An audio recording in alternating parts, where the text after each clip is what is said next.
বাপেরা, নওজোয়ান তরুণেরা, যার পছন্দ তার কাছে থাকো, কিন্তু আমার ইসলাম আমার পছন্দ, আমার ভালোবাসা, আমার ইসলামের বিরুদ্ধে কেউ আঘাত দেবে, এটা আমি কখনো মেনে নিতে পারি না। কারণ ইসলাম ইনসানিয়াতের না। ইসলাম আছে বলে আমি আমার মাকে ভালোবাসি, আমি আমার বাপকে ভালোবাসি। ইসলাম যেখানে নাই, কোটি কোটি টাকার মালিক হতে পারে, মা বাপ কোন বৃদ্ধাশ্রমে পড়ে আছে, ঠিক না বেঠিক? যুবকেরা, তরুণেরা, বেরা, ইসলাম আছে বলে আমি আমার পরিবারকে ভালোবাসি। ইসলাম যদি না থাকতো, পরিবারের চোখের আড়ালে আরো হাজার পাপ করে বেড়াতাম। কিন্তু ইসলাম আমাকে শিখিয়েছে তুমি তোমার পরিবারকে ধোঁকা দিও না। আমি আমার পরিবারকে পিয়ার করি, ভালোবাসি। যারা ইসলামের মধ্যে রয়েছে তারা তাদের পরিবারকে ধোঁকা দেয় না, পরিবার ও স্বামীকে ধোঁকা দেয় না। যেখানে ইসলাম নাই সেখানে 1-2 বছরের রিলেশন আবার ইদিক উদিক হয়ে যেতে লেগেছে। এ যুবকেরা, তরুণেরা, বাপেরা, এ নবী পাকের প্রেমিকেরা, ইসলাম আমাকে ইনসাফ শিখিয়েছে, ইসলাম আমাকে ইনসানিয়াত শিখিয়েছে। কিন্তু আবু জেহেল সহ্য করতে পারলো না, আমার নবী পাকের পিছনে লেগে গেল, অনেক জুলুম অত্যাচার করেছে, এমনকি আমার নবী পাককে জানে পর্যন্ত মেরে দিবার প্ল্যান করেছে। একদিন আবু জেহেলের কাছে কেউ খবর দিল, এ আবু জেহেল, মুহাম্মদ ওই সিপারে চলে, মুহাম্মদ রাসূল ওই সিপার ক্ষমতা নিয়ে চলে। এক কাজ করো, পৃথিবী বিখ্যাত একজন জাদুকর রয়েছে যার নাম হলো হাবিব ইয়ামানি। দেখুন, ফিরাউন জাদুকর এনেছিল, এ যুবকেরা, আবু জেহেলও জাদুকর এনেছে। আর আমার হিন্দুস্তানের বাদশা গরিবে নওয়াজের বিরুদ্ধে জালিম রাজাও জাদুকর এনেছিল। যেমন মিল দেখছেন চ্যালেঞ্জগুলো, শুনছেন তো নাকি? দুটো দল রে বাবা, যুগে যুগে আছে। ধারাবাহিকতা ভাবে শয়তানও আছে, ধারাবাহিকতা ভাবে রহমানের পক্ষ লোক আছে, এ থাকবে। আবু জেহেলের কাছে খবর এলো যে একজন জাদুকর আছে যার নাম হলো হাবিব ইয়ামানি, পৃথিবীর বিখ্যাত জাদুকর, তাকে নিয়েছে মুহাম্মদ রাসূলকে পরাজিত করো। আবু জেহেল উঠে পড়ে লেগেছে। কেন? আবু জেহেলের সাথে যারা থাকতো সব একটা একটা করে আমার নবী দিকে চলে এসছে। এতে আবু জেহেল বড় টেনশনে পড়েছে। হাবিব ইয়ামানিকে নিয়ে এলো, ভালো মন্দ খাওয়া দাওয়া হলো। আবু জেহেলের আত্মবিশ্বাস, আজকে মুহাম্মদ রাসূল হারবে, তাই চেলা চামটা লোকজন অনেক জড়ো করেছে, জড়ো করে নিয়ে যাচ্ছে আমার নবীকে অপমান করবে বলে। অথচ আল্লাহ নবী যাবো কুবাইস পারে দাঁড়ে, আর চাঁদনি রাত্রিরে আল্লাহ নবী খোরাখুরি করতেছিল। এ যুবকেরা, তরুণেরা, বাপেরা, আমার নবীকে লিডার বলে মানো, আমার নবীকে রসুল বলে মানো, আমার নবীকে সিনার মধ্যে জায়গা দাও, আমার নবীর নেতৃত্ব মেনে চলো। পৃথিবীর কোনো শক্তি নাই তোমাকে মিটিয়ে দিতে পারবে। কোনো প্রয়োজন নাই তোমার হাতে অস্ত্র, কোনো প্রয়োজন নাই তাদের তোমার হাতে আগ্নি অস্ত্র, কোনো প্রয়োজন নাই বোম বন্দুকে। শুধু হৃদয়টাকে, দিলটাকে আল্লাহ নবীর গোলামি করে দাও। মনে রাখবে, পৃথিবীর কোনো শক্তি নাই তোমাকে মিটিয়ে দিতে পারবে। এ যুবকেরা, আল্লাহ নবী ওই আবু কুবাইস পারে ধারে হাঁটাহাঁটি করতেছিলেন। চাঁদনি রাত, পুরো গোল চাঁদ উঠেছে। এদিকে হাবিব ইয়ামানিকে নিয়ে আবু জেহেল আমার নবী পাকের কাছে গেল। আল্লাহ নবীকে আবু জেহেল বলতে লাগলো, এ মুহাম্মদ সাল্লাল্লাহু আলাইহি ওয়াসাল্লাম, এই হাবিব ইয়ামানি ইয়ামান থেকে এসেছে, আপনার সঙ্গে কথা বলবে। আল্লাহ নবী বলতে লাগলেন, কি জানতে চান আপনি? ওই হাবিব ইয়ামানি বলল, আপনি নাকি নবী দাবি করেছেন। আল্লাহ নবী বললেন, লা ইলাহা ইল্লাল্লাহ, নেই কোনো মালিক, নেই কোনো ইলাহা, একমাত্র আল্লাহ ছাড়া। আনা মুহাম্মদ রাসূলুল্লাহ, সেই সৃষ্টিকর্তা আমাকে মুহাম্মদ রাসূল করে পাঠিয়েছে মানুষকে সত্য রাস্তা দেখাবে বলে। এ যুবকেরা, এই কথা না শোনার সাথে সাথে ওই হাবিব ইয়ামানি বলল, আসমানে কিছু করে দেখাও। আসমান, জমিনে দেখতে চাইলো না কেন বলে? জাদুঘররাও জানে জমিনে জাদু হয়, আসমানে। এখন অনেক চমৎকার বাবা বেরিয়েছে না, চমৎকার বাবা খাতায় লিখে বলে দিচ্ছে, তুই এই খেয়েছিস, তোর ঘরের দরজার গোড়ায় এই গাছ আছে? হ্যাঁ, বাবাকে বলো না, তুমি যদি ঠিক হও, চাঁদটা উঠেছে, শুধু এক বেগদা সরিয়ে দাও। শুনছেন না? এই বুঝছেন না? আর আমরা মোস্তফা জানে রহমতের গোলাম, আমার নবী কি করেছে শুনবেন না? হ্যাঁ, হায় হায়, শুকরিয়া আল্লাহ, কোটি কোটি শুকরিয়া মালিক, তুমি আমাকে মোহাম্মদ রসুলের উম্মত করেছো। বলুন আলহামদুলিল্লাহ। আপনারা খুশি নয় তো বলুন না আলহামদুলিল্লাহ। চমৎকার দেখে ছুটে লাভ নেই, আকাশে মানুষ উঠছে দেখে কিচ্ছু লাভ নেই। শুধু বলো না একবার সূর্যটা ডুবে গেছে, একবার তুলে দে তো। রোম রোম, সময় কম। রোম আমার নবীর নাম শুনেছে মোহাম্মদ রসুল, তার মোকাবেলায় কেউ পাচ্ছে না। কেন? নবী তো বোম বন্দুক দিয়ে লড়াই করেনি। নবী তার মুখের মিষ্টি ভাষা, নুরানি চেহারা, নুরানি আখলাক, নুরানি নজর, ইমান, ভালোবাসায় যার দিকেই তাকায় সেই দিওয়ানা হয়ে যায়। জোরে বলুন সুবহানাল্লাহ। কিন্তু রোম মনে করে, তখনকার সময় রোম ছিল পৃথিবীর সব থেকে শক্তিশালী, কিন্তু বদমাইশের বাচ্চা ছিল। ওই গ্যালারি করে গরিবের ঘরের ছেলেদেরকে ছেড়ে দিত আর বাঘ ছেড়ে দিত, বলে রাই কর। গরিবের ঘরের ছেলে পাড়াতো না, মরে যেত, আর সব ভিআইপিরা বসে বসে হাততালি দিত। আপনারা হাততালি দেন তো নাকি? হ্যাঁ, হাততালি দেবেন না। আর যদি কখনো প্রয়োজন হয় এরকম দেবেন, আমার দিকে দেখুন, এইটা। কেন? মদিনার নবাবিতে একদিন আমার নবী অবর্তমানে এক মীমাংসায় গেছিল, অত খুলে বলার সময় নেই। মীমাংসায় গেছিল, কি হবে, আসরের নামাজ চলে যাচ্ছে, আবু বকর সিদ্দিক ইমামতির জায়গায় দাঁড়িয়ে গেছে, সাহাবা হুজুররা দেখছে নবী আসছেন। তো সাহাবা সামনের কাতারের সাহাবীকে কি করে জানাবে? এই হাতের উপরে হাত রেখে আওয়াজ দিয়েছিলেন, একটার পর একটা কাতার খালি হচ্ছে। আর সিদ্দিক আকবর নামাজ পড়াচ্ছেন, কোরআন তেলাওয়াত করতে করতে দিবানা হয়ে গেছে, তেলাওয়াতই করে যাচ্ছে। তখন পুরো নবাবির মধ্যে সব সাহাবার একসাথে, তখন হুজুর পিছন হলেন, পুরো ঘুরে গেলেন, শোনেন, পুরো ঘুরে গেলেন, ঘুরে দেখছে কামলিওয়ালা। জোরে বলুন সুবহানাল্লাহ। আল্লাহ নবী ইশারা করলেন, নামাজ তুমি কমপ্লিট করো। সিদ্দিক আকবর দাঁড়ালেন না, ফিরে গেলেন, আল্লাহ নবীকে আগিয়ে দিলেন। আল্লাহ নবী ওখান থেকে দাঁড়িয়ে বাকি যে নামাজটা ছিল ইমামতি করলেন। সাহাবা হুজুররা সবাই নামাজ নবীকে ইক্তেদা করে নামাজ পড়লেন। জোরে বলুন সুবহানাল্লাহ। কেউ ফতোয়া দেবেন নাকি? আবু বকর সিদ্দিক কাবা থেকে মুখ ঘুরে গেছে, নামাজ হবে না? কাবা থেকে মুখ ঘুরে কার দিকে গেছে? হ্যাঁ, আজকে কিছু মুসলমানদের মধ্যে মৌলী সাহেবকে খারাপ নেবেন না, এরা তো মৌলী সাহেব নয়, এরা আমাদের ইমান চোর। এরা আমার নবীকে আমাদের মতো বলে মরে গেছে, বলে সাফাত করতে পারবে না, বলে হায়াতুন নবী বলতে অস্বীকার করে। নবী নাকি আলিফ বেতে সে জানতো না, নবী নাকি ইলমে গায়েব জানে না, নবী 40 বছর বয়সে নবী হয়েছে, তার আগে নবী ছিল না। এসব ইসলামের দুশ্মনদের টাকা খেয়ে আমাদের ইমানকে চুরি করছে। কেন? যতদিন আমাদের দিলে নবীর প্রেম ও আদব থাকবে, পৃথিবীর কোন মা এমন সন্তান জন্ম দিতে পারে না যে আমাদেরকে মিটে দিবে।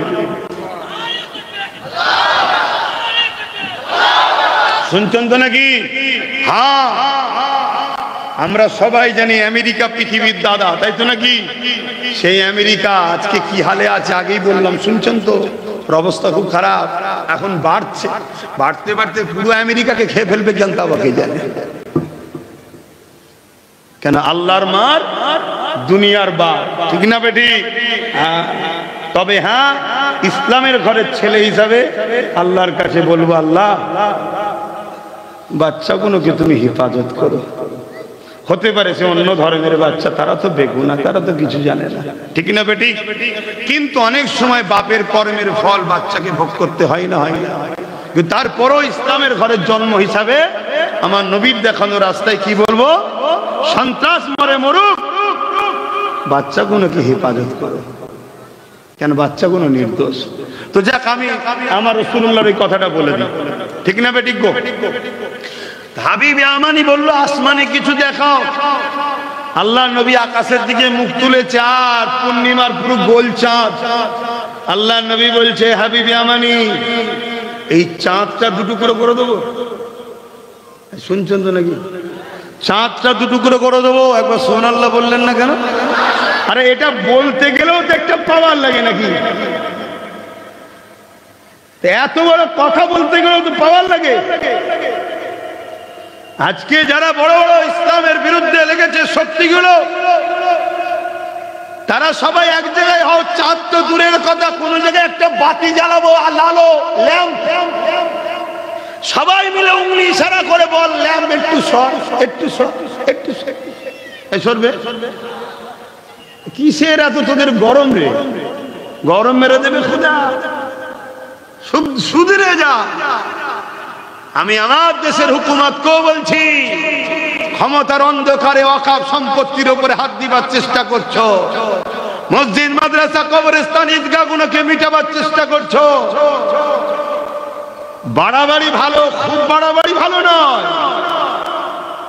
একতলা থেকে লাম মেরেছো, সবাইকে দেখাবে, দেখো আমি কেমন জিমন্যাস্টিক জানি, দেখো ভালো।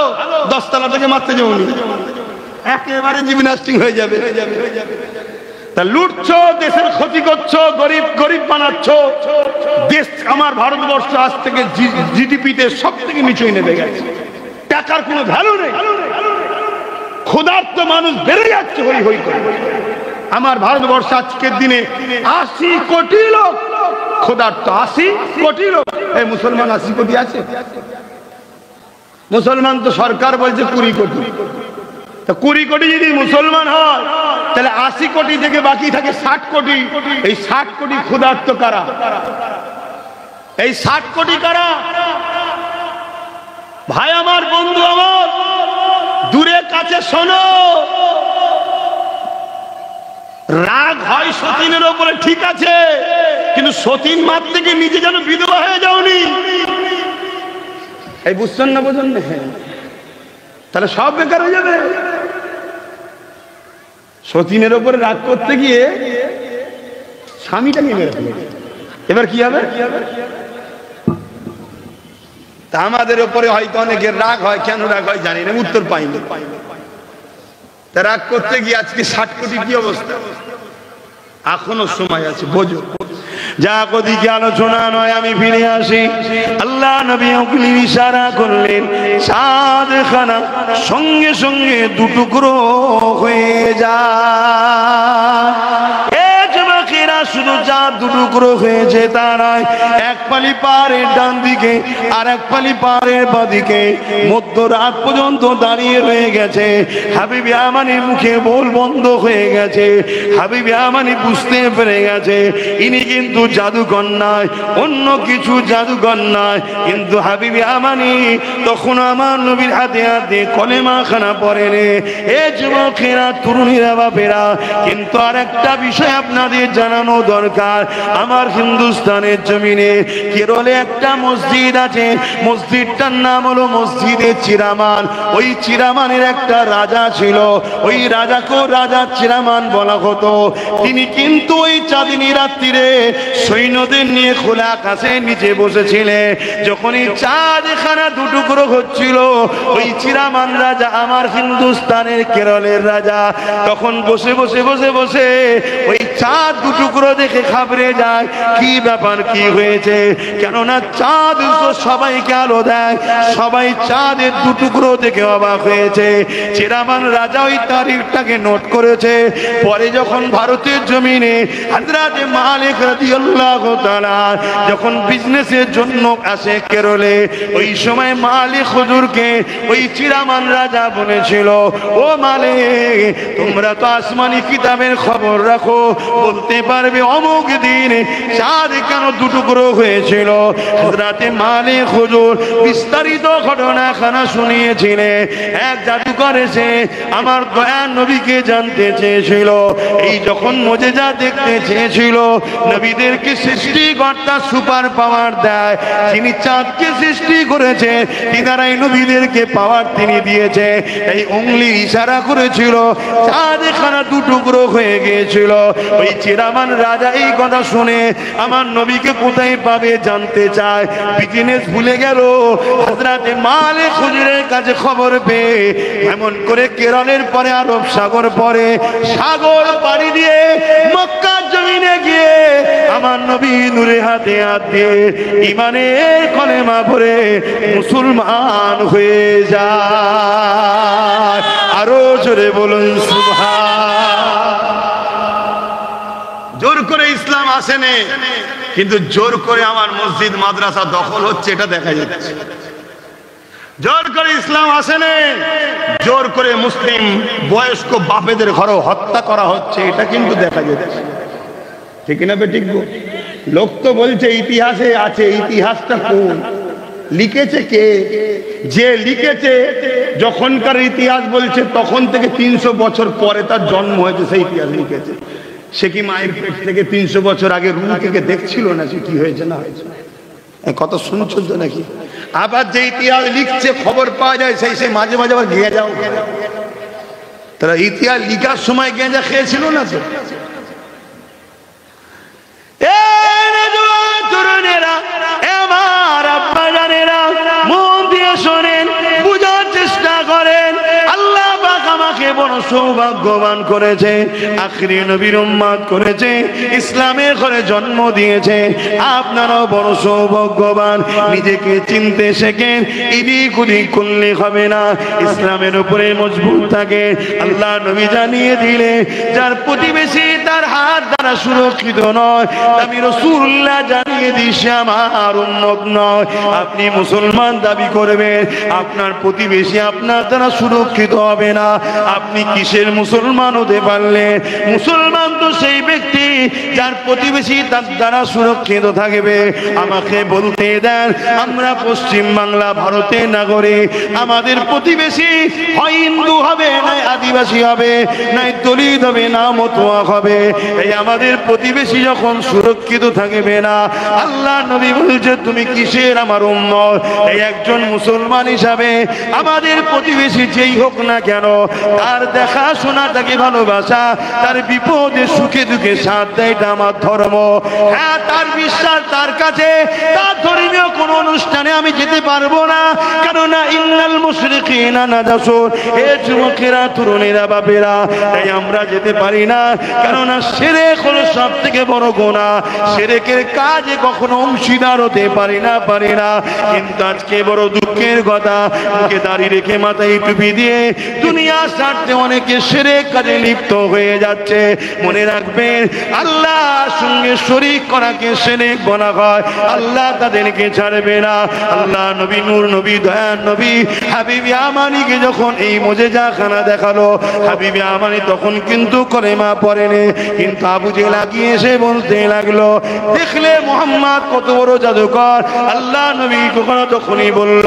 ওই সময় হাবিবি আমানি রেগে গিয়ে আবু জেহেলকে বলতে লাগলো, এ বেটা মূর্খ, তুমি বোঝো না, চুপ করো।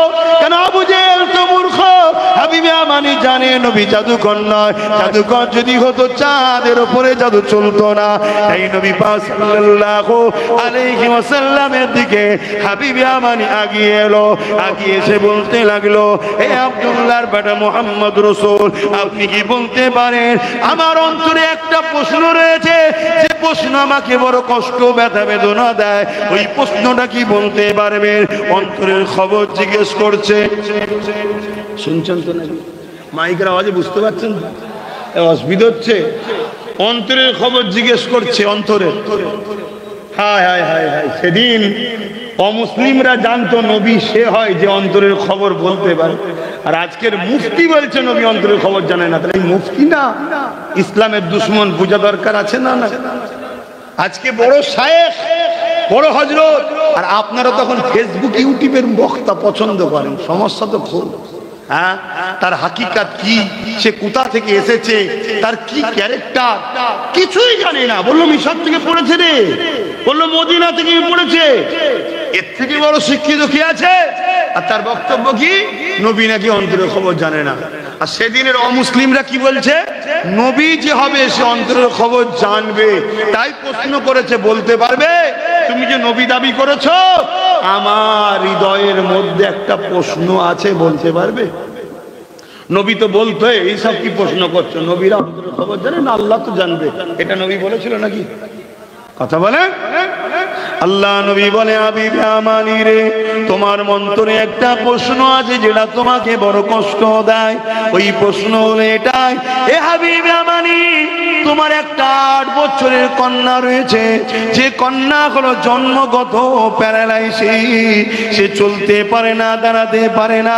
তাই তোমার অন্তরের প্রশ্ন হলো কবে তোমার বাচ্চাটা সুস্থ হবে, এই পেরেশানে তুমি রয়েছো। আরো জোরে বলুন সুবহান। আমার চোখের পানি আর রাখতে পারলো না, বেরিয়ে গেল। শুনছেন?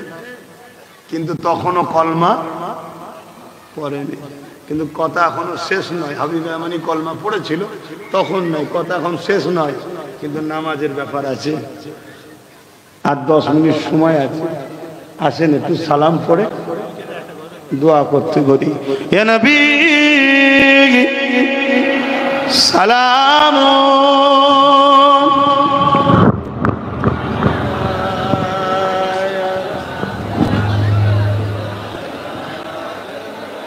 একটু ওই গুণেরটা এইদিকে চলে আসেন, দেখতে খারাপ লাগছে, এদিকে সরে আসে,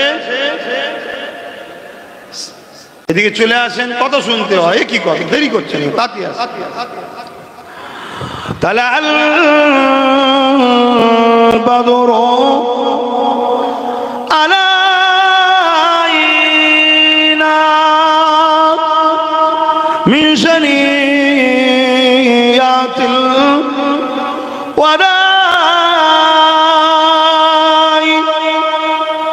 وجب الشكر علينا ما دعا لله أهداي يا نبي سلام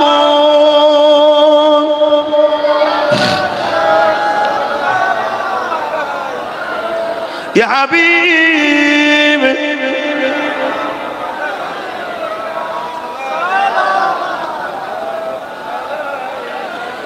يا نبي مدينة হতে সব কিছু পারেন দেখিতে। এরকম ইসলামিক ভিডিও পেতে চ্যানেলটিকে সাবস্ক্রাইব করুন।